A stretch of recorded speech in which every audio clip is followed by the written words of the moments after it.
ایک سوال ہے، کیا والدین کی محبت جب کنٹرول میں بدل جائے تو وہ بچوں کے لیے قید بن جاتی ہے؟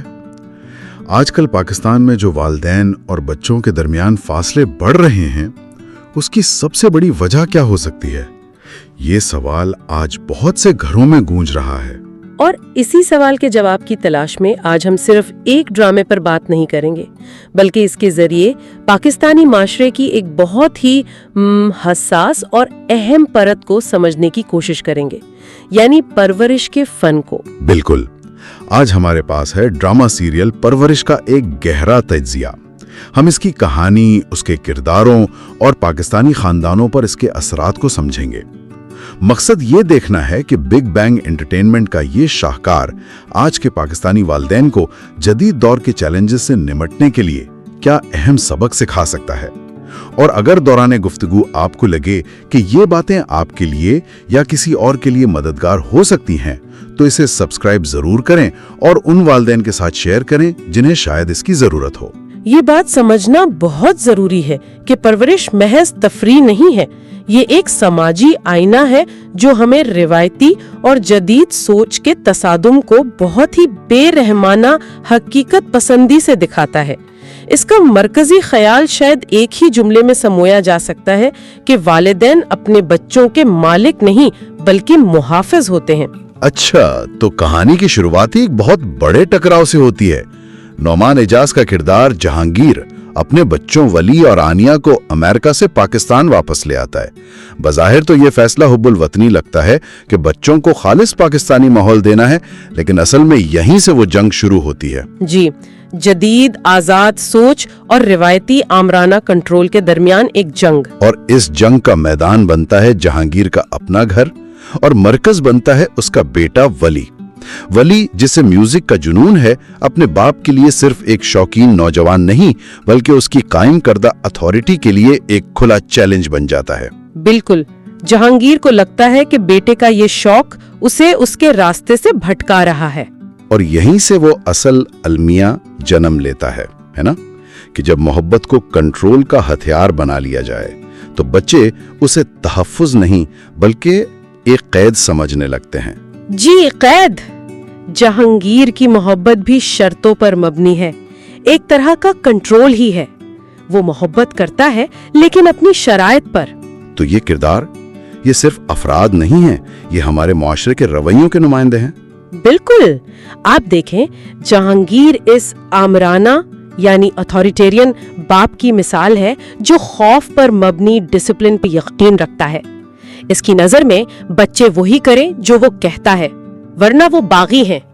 اس کی محبت بھی کارکردگی سے مشروط ہے، اگر بچے اس کے معیار پر پورا اترے تو وہ اچھے، ورنہ ناکارہ۔ اور دوسری طرف ولی کا کردار ہے جسے سمر عباس جعفری نے بڑی خوبصورتی سے نبھایا ہے۔ وہ نسل زی یعنی جین زی کا ایک تخلیقی نوجوان ہے جو اپنے باپ سے جذباتی دوری اور شناخت کے بحران کا شکار ہے۔ وہ اپنے باپ سے صرف محبت نہیں چاہتا، وہ چاہتا ہے کہ اس کا باپ اسے سمجھے، اس کے شوق کو قبول کرے۔ اس کا کردار آج کے لاکھوں نوجوانوں کی آواز ہے جو اپنے والدین سے بس یہی چاہتے ہیں۔ صحیح کہا آپ نے۔ اور پھر ہے مایا کا کردار جسے آئینہ آصف نے ادا کیا ہے۔ وہ متوسط طبقے کی ایک ذہین اور پرعزم میڈیکل کی طالبہ ہے، لیکن اس کی زندگی بھی آسان نہیں۔ اسے صنفی امتیاز کا سامنا ہے جہاں اس کے بھائی کو زیادہ اہمیت دی جاتی ہے، اور اس کے ساتھ ساتھ وہ ڈاکٹر بہو سنڈروم کے سماجی دباؤ سے بھی گزر رہی ہے۔ ڈاکٹر بہو سنڈروم، یہ ایک بہت ہی تلخ حقیقت ہے ہمارے معاشرے کی۔ یعنی لڑکی کی تعلیم، اس کا اپنا خواب کم، اور خاندان کے لیے ایک ایسی ٹرافی زیادہ بن جاتی ہے جس سے اس کے لیے اچھا رشتہ آ سکے۔ مایا کا کردار یہ جدوجہد بہت واضح طور پر دکھاتا ہے۔ اور پھر ان سب کرداروں کے مقابلے میں ایک بالکل مختلف تصویر ہے۔ سلیمان، جہانگیر کا بھائی، جسے سعد ضمیر نے ادا کیا ہے، وہ ایک مقتدرانہ یعنی اتھارٹیٹیو باپ کی بہترین مثال ہے۔ وہ بچوں کا دوست بھی ہے اور رہنما بھی۔